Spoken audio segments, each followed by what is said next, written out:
Hi, this is Jason, and today I'm reviewing The Gray Man, a new Netflix film directed by Anthony and Joe Russo, and it stars Ryan Gosling, Chris Evans, Ana de Armas, Jessica Henwick, and Billy Bob Thornton. So The Gray Man is about the CIA asset played by Ryan Gosling, who goes by the alias Six and is considered to be one of the best assassins in the CIA. But then he starts uncovering secrets around the CIA that put him on the run with the help of another asset played by Ana de Armas. And then he gets a bounty on his head by a former crazy colleague played by Chris Evans who tries to hunt him down. I think the Russos are very talented directors. I love their work in the MCU with Captain America the Winter Soldier, Captain America Civil War, Avengers Infinity War, and Avengers Endgame.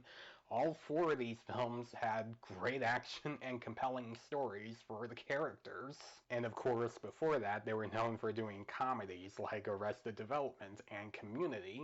And when they were making this film, I was intrigued to see them make an action film outside of the MCU like they did with last year's Cherry. And when they announced talents like Ryan Gosling, Chris Evans, and Ana de Armas, I got even more intrigued. So the pros first. The action sequences are very fun to watch. The stuntmen are always on camera in those scenes, and you can actually look at what's going on. There's a great action scene in the third act, which, no spoilers, by the way, that is very intense and sometimes very brutal. Ryan Gosling is good as Six. Weird name, I know, but that's the name they gave him. Ana de Armas is fine. She doesn't have a lot to her character, which we'll get into more of her in the film soon. Chris Evans is good in the film, although he is basically playing the same type of character that he's known for playing in some of his films, and what I'm talking about is a jerk.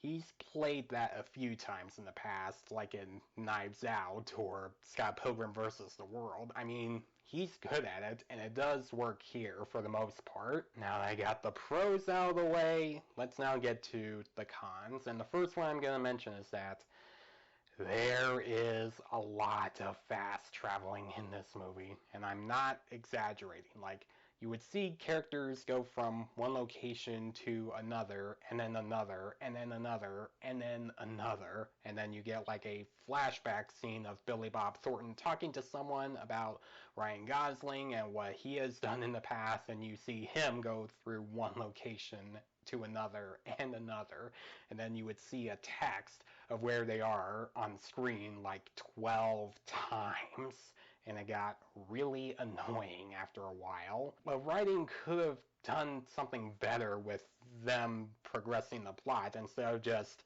fast traveling everywhere. There is also a time jump that happens in the beginning of the film after we're introduced to Ryan Gosling and Billy Bob Thornton, and when that time jump happens, you really don't see Gosling all that different. Like, when you see him in the beginning, he is supposed to look younger, and then when you cut to him in modern day, he still looks the same. He doesn't look all that older. I think the beginning of the film should have had like a younger actor to play him, or did some de-aging on his face just to make him look younger. The story isn't all that engaging. It has some pacing issues, and it focuses on some subplots that didn't need to be there, and it also had some cliches that we've already seen in the past.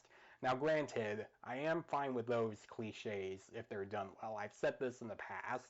Like, if you have those cliches, but you have a good idea for how you want to use them, then cool, you have me engaged. But I can't say the same about this film for its story and characters. The characters aren't compelling or interesting, except for Ryan Gosling. He has a backstory that does get you interested, and you start to feel bad for him for what happened to him in the past. But besides him, everyone else is just there to give exposition and have nothing else interesting about them. Chris Evans' motive and reason for wanting Gosling dead is barely mentioned. You really don't get that much of a reason for why he hates Gosling. So unfortunately, he's not a very compelling villain. He's just a jerk that wants Gosling down. Ana de Armas plays an asset that's helping Gosling, and that's all she is. She's just a character that tries to help Gosling in certain situations that he's in. But besides that, she's just bland as a character. Despite the fact that I like the action in this movie, there are times where it can get a little fast and furious-y. And what I mean by that is that Ryan Gosling is inside a train, and when it goes out of control, it crashes into cars, street signs, or traffic lights, and buildings, and when it starts crashing into one, Gosling tries to come out of that, starts running on top of the train while it's crashing into the building, and then jumps off and he's perfectly fine.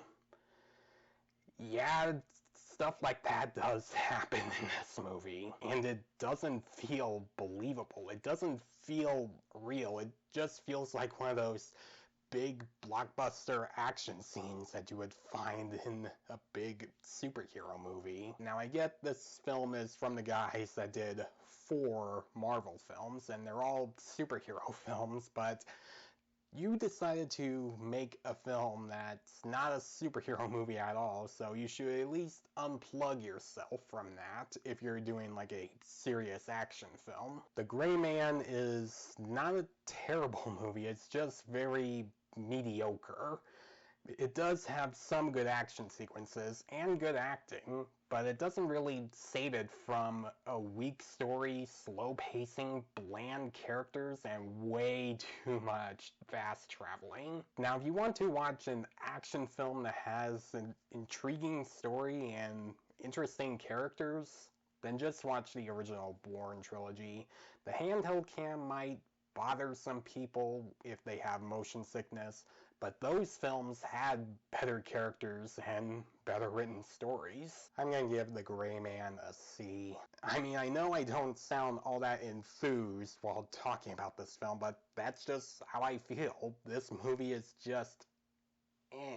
I do hope the Russo's next film is much better, where it has a more contained and realistic story and keeps the good action and have very compelling characters that I can latch on to. So guys, if you have seen The Gray Man, what did you think about it? Did you love it? Did you hate it? Let me know in the comments below. Also, if you like this review, please leave a like and subscribe to my channel so you don't miss a thing. Thanks for watching, guys, and I'll see you in the next one.